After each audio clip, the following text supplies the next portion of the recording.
Bonjour mes bien-aimés, soyez bénis encore en ce nouveau jour que Dieu nous accorde. Avant de commencer notre méditation du jour, j'aimerais vous rappeler juste un instant de ne pas oublier de vous abonner à la chaîne, de mettre un pouce bleu, un commentaire et de partager autour de vous pour qu'un plus grand nombre soit béni. J'aimerais aussi vous rappeler que vous pourrez trouver toutes les informations pour nous contacter ou pour soutenir notre ministère en description sous la vidéo. Et comme vous pouvez le constater, aussi sur le bandeau déroulant qui défile en cet instant tout au long de la vidéo. Et maintenant, nous allons nous laisser conduire par le pasteur dans la méditation du jour. Soyez encore puissamment bénis, mes bien-aimés. Bonjour mon frère, bonjour ma sœur, nous sommes encore aujourd'hui en ce 15 novembre tous ensemble. Aujourd'hui pour nous est un jour exceptionnel. Amen. Vous allez comprendre le pourquoi et ça je vous laisse la surprise. Il y aura une surprise, surtout qu'il y a des personnes qui nous suivent sur le net. Nous ne savons pas qui elles sont, d'où elles sont, mais nous savons que vous êtes là et nous vous bénissons. Amen. Et je suis sûr, je crois que vous avez entendu une voix que vous n'avez jamais entendue. La surprise arrive. Et donc aujourd'hui, 15 novembre, nous allons prendre un texte qui se trouve dans Matthieu, chapitre 9, au verset 29, qui nous dit « Alors il toucha leurs yeux en disant « Qu'il vous soit fait selon votre foi ». Et le titre de la méditation d'aujourd'hui est « La capacité de croire ». Vous vous rappelez le témoignage que nous avons lu hier ? Nous allons continuer ce témoignage. Nous ne le finirons pas aujourd'hui, mais nous allons le continuer. La fille continua à partager. Les analyses de la deuxième clinique n'ont pas plu au mari non plus. Il a mis sa femme dans une ambulance et l'a emmenée dans une autre clinique, encore plus loin de chez eux. On a répété la même chose. Il vaut mieux la ramener chez vous. Elle souffre des dernières étapes d'une maladie grave. Elle ne vivra que quelques jours. Il l'a donc ramenée chez eux. Ayant découvert quel était l'état de cette dame, la fille lui avait rendu la visite. Elle apprit que la dame était sauvée et remplie du Saint-Esprit. Son pasteur l'avait déjà oint d'huile en priant. Je ne sais pas pourquoi elle ne l'avait pas reçu. La fille commença à raconter à cette dame ce qui s'était passé dans notre église. Tous les week-ends, des gens furent sauvés, guéris et remplis du Saint-Esprit. Des miracles se passaient constamment. Il était presque 18 heures et nous avions le culte du soir à animer. Il fallait rentrer.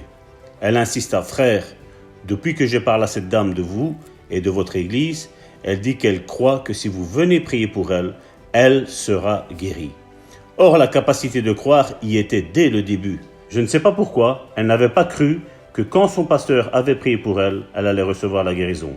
Mais en entendant ce qui se passait chez nous, cette dame avait déclaré, « Je crois que si le frère vient prier pour moi, je serai guéri. » Donc, je ne pus pas lui refuser la prière. Voilà mes frères et mes sœurs, la suite du témoignage que nous ne clôturerons pas aujourd'hui. Nous verrons quelle est l'issue de ce témoignage, tous ensemble. Et nous voyons que quand on est déterminé, et je crois que cette détermination, nous pouvons la voir dans cette femme à la perte de sang. On voit que cette femme à la perte de sang savait que son miracle était au travers du Fils de Dieu, l'unique Fils de Dieu, Jésus-Christ. On a vu dans cette histoire que beaucoup de personnes touchaient Jésus. D'ailleurs, Pierre reprit Jésus en lui disant « Tu te demandes qui t'a touché alors que la foule te presse de part et d'autre. » Mais on voit que cette femme à la perte de sang, elle avait une connaissance à l'intérieur d'elle. Elle disait, si j'arrive à toucher ne fût-ce que le bord de son vêtement, je serai guéri. Et on voit que la détermination de cette femme, parmi tant d'autres, a fait la différence. Tous touchaient Jésus. Tous étaient en contact avec Jésus, mais ils n'avaient rien. Pourquoi ? Parce qu'ils touchaient un simple homme. Mais cette femme, elle a dit, Jésus va me guérir. Je dois toucher le bord de son vêtement et je recevrai la guérison. Et c'est ce que cette femme a fait. Elle a été déterminée. Elle n'a pas abandonné ce que le Saint-Esprit lui avait injecté dans sa vie. Son miracle était au travers de Jésus. Son miracle était au travers du bord du vêtement qu'elle devait toucher. Regardez qu'elle ne devait même pas toucher Jésus. Elle devait juste toucher le bord du vêtement. Elle avait reçu le réma qu'elle devait toucher le bord du vêtement de Jésus. Et elle a obéi au Saint-Esprit. Et l'obéissance, mon frère, ma sœur, a porté à ce qu'elle reçoive sa guérison. La Bible nous précise dans cette histoire qu'elle avait dépensé tout son argent auprès de médecins sans rien avoir. Et la Bible nous précise même aussi qu'elle allait de mal en pis. C'est pas que ça allait mal, ça allait de mal en pis. Plus elle pensait que la situation avait atteint une apogée, elle voyait que le lendemain, c'était encore pire que ce qu'elle avait reçu le jour avant. Mais on voit que sa détermination, elle a dit voilà, je n'ai plus d'autre choix que de toucher Jésus-Christ. Et quand elle a touché le bord du vêtement, le miracle s'est produit, mon frère, ma sœur. Amen. Vous savez, la Bible nous le dit bien. Voici les signes qui accompagneront tous ceux qui auront cru. Mais tu sais, mon frère, ma sœur, à ton miracle, il y a une personne qui est désignée pour toi, de prier pour toi, et c'est par elle que tu auras ta guérison. Beaucoup me disent, mais pasteur, on a déjà prié. Et vous voyez dans ce cas-là, son pasteur l'avait oint d'huile, mais il ne s'est rien passé. Mais dans son fort intérieur, elle savait que si l'autre pasteur priait pour elle, loignée d'huile, là elle avait son miracle. Elle avait le réma. Il y avait une conviction à l'intérieur d'elle que son miracle il devait passer comme ça. Et c'était pas autrement. Chacun est appelé à quelque chose. Et la même chose, mon frère, ma sœur, dans ta vie, dans ma vie, il y a des personnes que Dieu vient mettre à côté de nous où mon miracle va passer par cette personne. Comme nous avons l'habitude de le dire avec Karine, il n'y a pas de rencontre par hasard. Non, Dieu est le chef d'orchestre de nos vies, mon frère, ma sœur. Quand notre vie est consacrée à Dieu, Dieu guide chacun de nos pas. C'est ce que Jésus disait. Quand quelqu'un est né de l'esprit, il entend le bruit du vent. Mais il ne sait pas d'où il vient et il ne sait pas d'où il va aller. Et c'est la même chose, il dit, Jésus le dit, c'est la même chose de quiconque est né de l'esprit. On sait qu'on est sur cette terre, même si nous n'habitons pas cette terre, nous savons que notre habitation est dans les lieux célestes, mais nous ne savons pas où nous allons, mais Dieu conduit notre pas. Dieu conduit chacun de nos pas. Dieu conduit chacune de nos paroles, mon frère, ma sœur. Ce que nous disons ici, ce ne sont pas des paroles humaines, ce sont des paroles qui sont esprit et vie. Elles donnent la vie, elles apportent la vie, elles apportent la guérison, elles apportent la délivrance. Même que tu ne crois pas en la délivrance, mon frère, ma sœur, alors que nous sommes en train de parler, que ce soit Karine, que ce soit Christina, que ce soit moi, que ce soit notre invité surprise, qu'aujourd'hui tu vas connaître. Tu sais, mon frère, ma sœur, tu peux recevoir ta guérison, même en écoutant un témoignage, même si ce n'est pas la même situation, si tu mets ta foi, mon frère, ma sœur, tu peux être certain d'une chose, Dieu va agir. Dieu ne préfère pas Salvatore à Christina, à Karine, à quiconque. Non, Dieu nous aime tous d'un même amour. Il ne fait pas d'acceptation de personne. Je voudrais entendre ton amen, mon frère, ma sœur. Amen. Je veux l'entendre jusqu'ici. Amen. Amen. Amen, amen, amen. Je vous passe notre prophétesse Karine qui est là. Elle est remplie de feu. Et croyez-moi bien, Christina aussi. Et notre invitée surprise aussi. Elle est remplie du feu de l'esprit. Amen. Amen. Merci, pasteur, pour ce témoignage que tu nous donnes aujourd'hui. Et c'est vrai, moi aussi, je veux rendre grâce à Dieu tout d'abord, mais aussi pour tous ces témoignages qui viennent jour après jour fortifier notre foi. Et nous savons combien nous avons besoin d'entendre les bienfaits et les miracles que Dieu fait chaque jour. Je pense que nous n'aurions pas assez de jours pour raconter tout ce qu'il fait dans notre vie, tellement il est bon avec chacun d'entre nous. Et je veux vraiment lui rendre grâce et le remercier pour tout cela, parce que ces messages nous montrent que nous sommes tous des fils et des filles qui l'aiment de la même manière. Amen. Et si parfois nous avons l'impression que nous ne sommes pas exaucés, ce n'est pas qu'il ne veut pas. Il veut simplement que cette petite graine de sénévé puisse prendre et germer en toi. Et à travers ces témoignages que nous lisons ou que nous allons entendre, vous allez entendre le témoignage de notre sœur qui est ici avec nous, invitée aujourd'hui. Et j'aimerais vraiment que vous saisissiez ces paroles qui rendent témoignage à Dieu pour votre propre vie. Parce que si Dieu l'a fait avec chacun d'entre nous, avec un frère, avec une sœur, quelle que soit leur situation, aussi désespérée semblait leur situation, Dieu a agi. Dieu a fait un miracle. Dieu a étendu sa main et il a fait en sorte que cette maladie, que cette souffrance, que cette douleur stoppe à un moment ou l'autre de leur vie.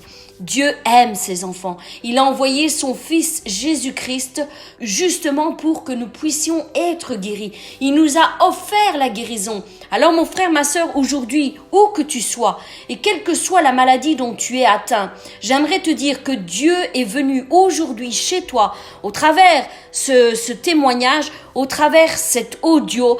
Dieu se présente et te dit, ce que j'ai fait avec mon fils, ce que j'ai fait avec ma fille, je veux le faire aussi pour toi, mon enfant. Amen. Je veux le faire aussi pour toi. Amen. Et peut-être que mon frère, ma sœur, aujourd'hui, tu seras toi-même un témoin des merveilles que Dieu va faire dans ta vie. Reçois encore aujourd'hui et sois attentif parce que ce qu'il a fait chez moi, ce qu'il a fait chez mon frère ou ma sœur, il va aussi le faire chez toi. Laisse Dieu illuminer les yeux de ton cœur et reste les yeux fixés sur lui. Ne te décourage pas, ne baisse pas les bras, parce que Dieu n'a pas dit son dernier mot sur ta vie. Amen. Il veut et il cherche, il parcourt la terre de son regard et il cherche quelqu'un qui croit sincèrement, qui va faire quelque chose en sa faveur. Et moi j'aime aussi cette parabole de la veuve qui va vers le juge inique et qui demande à ce juge inique de lui faire justice. Mais le juge inique ne lui dira pas oui, il lui dira non à plusieurs reprises. Et cette parabole nous dit qu'il a longtemps refusé de lui faire justice. Mais cette femme ne s'est pas arrêtée à un non. Elle a dit, je connais mon Dieu. Je sais que tôt ou tard, il va me faire justice. Et s'il faut que j'aille chaque jour chez ce juge inique, frapper à sa porte et lui demander de me faire justice, j'irai.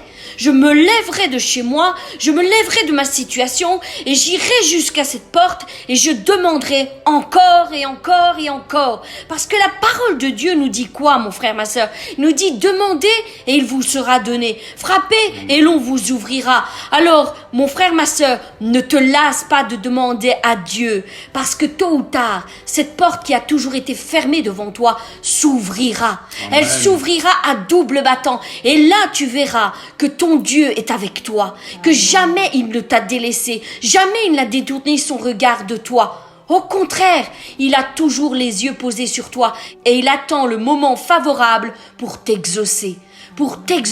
Toi aussi, tu seras compté parmi les témoins qui racontent les merveilles de l'Éternel. Amen. Je le déclare pour ta vie, mon frère, ma sœur. Encore un pas de plus, encore un pas de foi et tu verras la gloire de Dieu se manifester dans ta vie. Prends courage encore aujourd'hui parce qu'aujourd'hui est encore un jour de faveur devant l'Éternel. Et aujourd'hui, j'aimerais aussi vous présenter notre sœur, notre invitée qui elle-même va témoigner des merveilles que Dieu a opérées dans sa propre vie, dans sa famille. Je vous laisse écouter notre sœur Pulchérie. Bonjour frères et sœurs, je suis Pulchérie. Je vis en France et je suis venue témoigner sur la chaîne de Karine et Pasteur Salvatore. Déjà pour commencer, je rends grâce à Dieu. Merci Seigneur de m'avoir fait connaître et rencontrer le Pasteur Salvatore et son épouse Karine. Je rends grâce à Dieu et je bénis le Seigneur. Je bénis aussi Pasteur Salvatore et Karine aussi. Alors, tout a commencé, j'avais mal à la tête et j'ai rencontré l'ORL qui disait qu'il fallait que je me fasse opérer des tympans. Et je continuais d'écouter les prières de Karine que j'avais rencontrées dans YouTube. La prière sur la guérison de toutes les maladies. J'écoutais cette prière tout le temps. Et une fois, j'ai rencontré l'ORL qui m'a dit... écoutez madame, il va falloir que je vous opère de vos tympans parce que là, ça ne va pas du tout. Alors, il me les a opérés les tympans. Et la deuxième fois, il m'a donné un autre rendez-vous. Il m'a dit, là, madame, ça ne va pas du tout. Il va falloir qu'on vous greffe le tympan du côté droit de votre oreille. J'ai dit non, je vais retrouver la guérison. Je ne vais pas accepter qu'on m'opère au tympan. Il a insisté et moi j'ai continué d'écouter les prières de Karine, la guérison pour toutes les maladies. Et quand j'ai revu cette ORL, il m'a encore examiné. Il m'a dit comme quoi que mon tympan du côté droit, il fallait plus qu'on me le greffe. Et donc là, je rends grâce à Dieu, je remercie le Seigneur et je le bénis.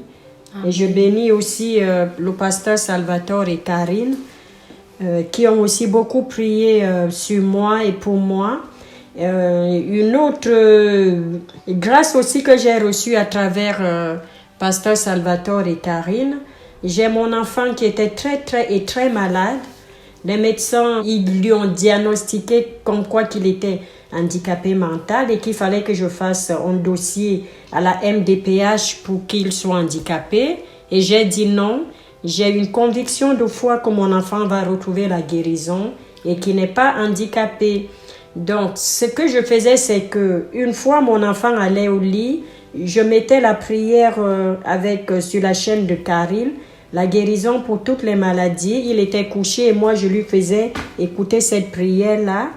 Et à la maison, on l'écoutait comme si c'était une louange, comme si c'était une chanson. Et les médecins m'ont dit que le traitement qu'il allait prendre allait impacter sur ses globules blancs. Ils m'ont convoqué, ils m'ont dit de faire un dossier. Je dis je ne ferai rien du tout et que j'avais une conviction de foi qu'il allait retrouver la guérison. Et avec la foi que j'avais, je savais que le pasteur Salvatore et son épouse Karine continuaient de prier sur mon fils et sur moi. Et j'ai été revoir, j'ai rencontré ces mêmes médecins une fois qui m'ont dit, écoutez madame, les globules blancs de votre fils n'ont pas été impactés. Donc je rends grâce à Dieu, je bénis le Seigneur. Et je remercie aussi le pasteur Salvatore et Karine. Et je les bénis, je bénis le Seigneur, je bénis pour tout ce qu'ils font dans la vie de mon fils et pour moi et toute ma famille à travers leurs prières. Je bénis aussi le Seigneur Jésus. Et j'ai encore reçu une autre grâce aussi, toujours à travers les prières de Karine et du pasteur Salvatore. J'ai des problèmes avec ma vue, j'ai la cataracte. Et l'ophtalmo m'a diagnostiqué que j'allais être aveugle et qu'il fallait qu'on m'opère en urgence dans le 14e arrondissement. Je lui ai dit non, je ne vais pas me faire opérer parce que j'ai une conviction de foi que je vais retrouver la santé.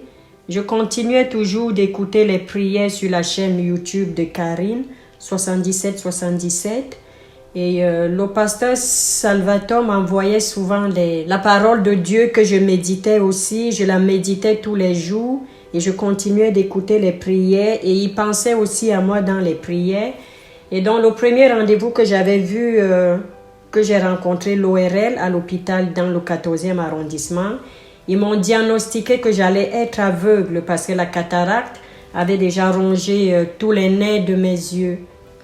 Et avec la foi que j'avais et cette conviction me permettait toujours de dire à l'intérieur de moi, je ne vais pas me faire opérer des yeux, je ne serai pas aveugle. Dans le premier rendez-vous que j'avais eu, mon niveau de vue avait baissé jusqu'à 10. Et quand j'ai eu le prochain rendez-vous, c'était au mois d'août, ils ont diagnostiqué que ma vue commençait à s'améliorer. Et j'étais vraiment trop contente et je dis merci Seigneur et je demande aussi pardon au Seigneur. Comme je n'ai pas vite témoigné, mais je savais quand même que j'allais témoigner. Je rends grâce à Dieu. Je bénis le Seigneur et je bénis le pasteur Salvatore et Karine qui prie beaucoup pour moi, pour mes enfants et moi. Je rends grâce à Dieu.